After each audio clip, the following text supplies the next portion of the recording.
This is Dr. West. Welcome to the Bible Answer Man, and hoping that this question might be a blessing to you. The question that comes to us. Jesus said we ought also to wash one another's feet. Should we be doing this today? Well, there are many, maybe not many, but there are a few groups of people who practice this on a regular basis and find that or believe that God has enjoined this upon the church. But Jesus is speaking about this. And in John chapter 13, verse 7, he says, "What I do now, thou knowest not now, but thou shalt know hereafter." And in verse 10, he says, "He that is washed," means bathed, "needeth not to say to wash his feet, but is clean," that means completely clean, "every whit." And then there's a colon, and he goes on to explain it. "And ye are clean, but not all." And of course, he was speaking directly about to Judas. So churches, can you wash each other's feet? You can do that if you want to. It has very little of any spiritual significance to it. It may have a little bit of humbling effect to it.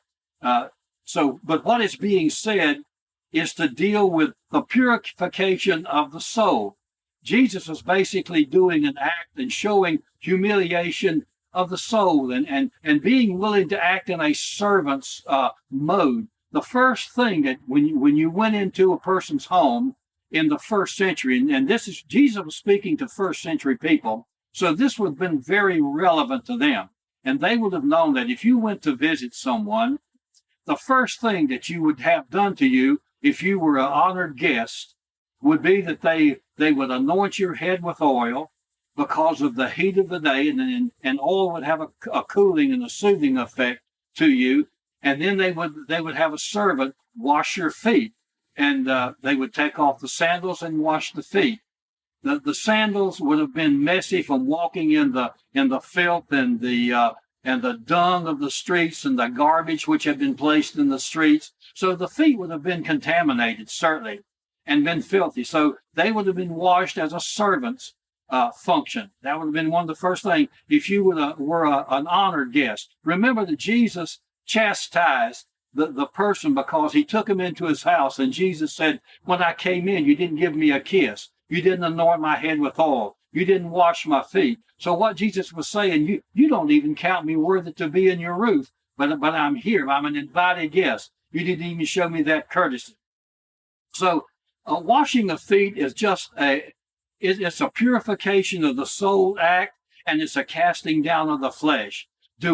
Is it enjoined upon the church as a command? No, it's not. Can you do it in your church if you want to?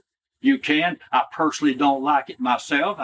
To me, it can be done. I've been involved in those things, but I've never instituted that in my own ministry and done it. I'm not saying that I wouldn't, but I don't see any case where I'd have that done. But when I was in another person's ministry, I submitted to it without a rebellious nature because they felt that it was prudent. But it never did anything to me. It never did anything to me any more than people who have sunrise services at the beach or someplace at the crack of dawn on Easter, what we call Easter Sunday morning. Frankly, I don't feel terribly spiritual at the crack of dawn on Easter morning. I can get a lot more spiritual later on in the day or even at night. I'm more of an evening person than a morning person. Have I been participating in that? Yes. But we're talking about soulish things. And remember this, we are dealing with spiritual matters. There are very few. Fact is, there's only really two things in the natural that God has enjoined upon the church, and that is the Lord's Supper and water baptism. All the rest of it are trappings. If you want to do them, you can do some of them, but do they add anything to your spirituality? Probably not, if so very little. But it's the spiritual thing that we're seeking after. So, hope that helps a little bit about that. We're not called to bondage. God has brought us to liberty, especially in the new covenant.